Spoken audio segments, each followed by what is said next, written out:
What's going on, everybody? Okay, so an update on the car. It's been about a week since I uploaded the last video. The Whipple is on, and I did not get any footage of it due to some time constraints and work complications and whatnot. I installed it over a couple days. I had some help on the second day and getting it buttoned up and all that, but I did not have time to set up the camera and to go over how-tos or how I did anything or anything like that. So I'm sorry. I know a lot of people were actually wanting me to do that, and I meant to, but I just could not make that work. So, but it's in, it's on, it's done, and it's running. So quick little go around here. We just got it installed just the other day. So it's only been on for a couple days, and it's working great. Everything seems to be good.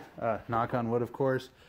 We did have a little bit of a hiccup with the water pump for the intercooler, but we got that fixed really easy. And you can see the we've got the heat exchanger in there, not the intercooler, excuse me, but the heat exchanger. Got the grill on, and basically we could not get the water pump to circulate the water from the tank through the heat exchanger and then up into the supercharger and then back. So you won't be able to see it, but the water tank is back here with the pump behind the bumper, and it's all very well hidden. I have to say, this kit, it took a long time. It's about, I think, 30 hours is what it ended up being, man hours wise anyway, over a 2-day period. But the kit is very well engineered. It's very well thought out. I mean, everything had these stock style connectors, and a lot of this stuff was pre-assembled. So there's not a lot of zip ties on it. There are a couple zip ties, but it's just to hold wires out of the way.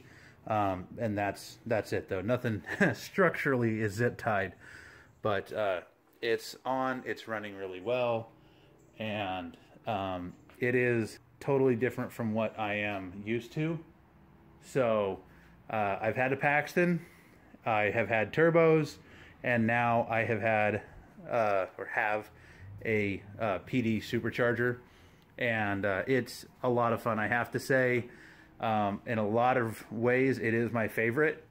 Obviously the turbo was faster, but this thing pulls like a centrifugal on top, and it has power everywhere down low, which I knew that going in.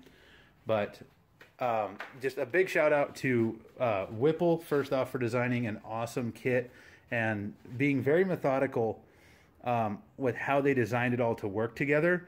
And then a big shout out to Anthony Ballard of Signature Speed.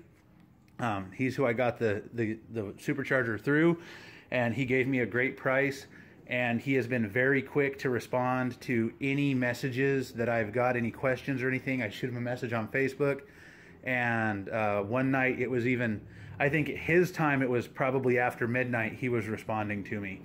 So I have a, you know, I really appreciate what he did, and his customer service was on point. So that was great. I highly recommend it if anybody's looking for anything, not just the Whipple. Signature Speed has a whole bunch of stuff for Mustangs, so I highly recommend him, and his customer service is great. We have not dynoed the car yet. I kind of want to, but I don't know if I will.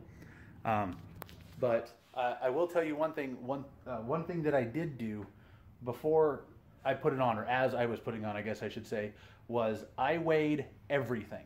I weighed every nut, bolt, hose, the supercharger, the pulley, the throttle body, as well as all of the stock things that I was taking off. The stock intake manifold, the air intake, and a few of the other stock pieces that were coming off and did not go back on.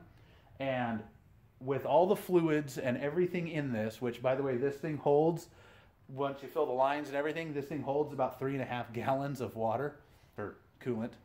But in total, this added right at 130 pounds to the car.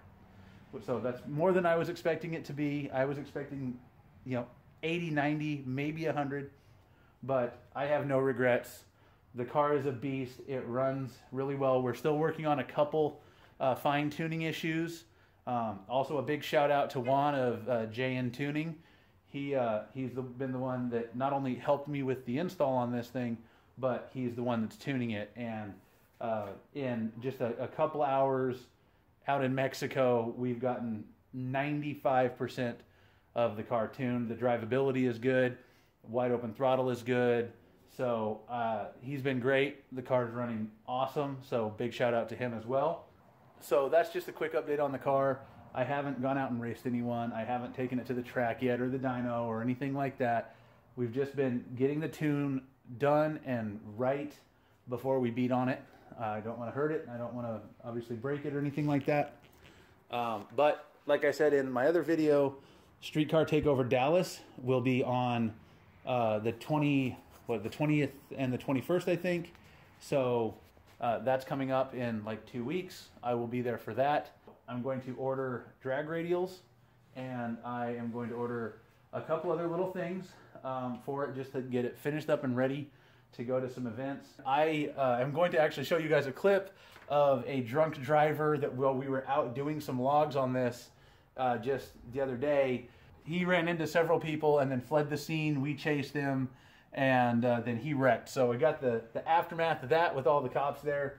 So I hope you enjoy. It's a short video. Sorry about that I didn't get the install on video, but again, I did not have the time with work and whatnot to get that taken care of and videotaped. So if you're stopping in for the first time, please subscribe. Take care. Have a great day.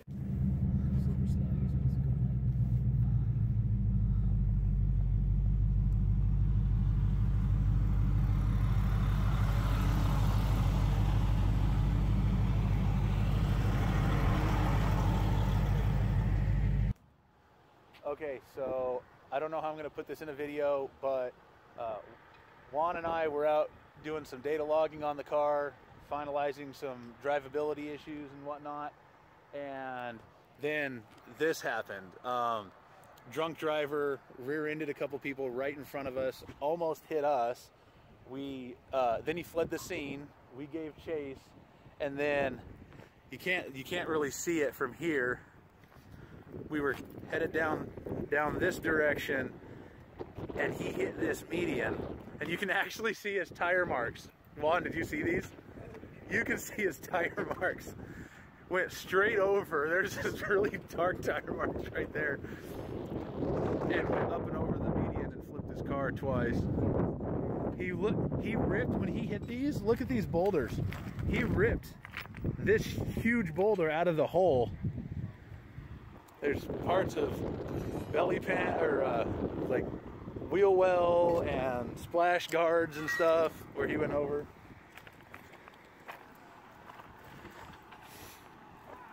Got more parts of cars here. He soared over this, and this is every bit of 40 or 50 feet. Came down, and he landed right here. You can see one of the marks from where the car hit. So, luckily for him, he survived. I was sitting there talking to him. My buddy Juan was on the phone with the police. There's his car. The guy was very, very obviously impaired, probably drunk. So, what time is it? Like 1? So it's 12:45. No, there's a sign that he took out. I'd really like to have that sign. Add to my collection. They're not gonna miss it. So, anyway, just crazy. Nobody else on the road. Dude almost rear ends me. I saw him coming up really fast. I swerved over. He barely missed the back end of my Mustang, and then he was all over the road, so we knew he was impaired or drunk or something, and we ended up chasing him.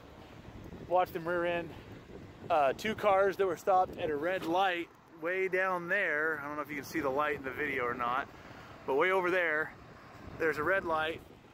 He hit those two cars there and then ran, and then here we are. So please, whatever you get out of this other than a funny story, do not drink and drive or drive impaired, because he probably severely injured the people that he rear-ended, because they were at a dead stop and he hit them doing every bit of 50 or 60 miles an hour, and then he did this to himself. So it's not worth it. It's not worth it. Anyway, we're gonna get back to finalizing the tune on the car, and I'll throw this in a video somewhere.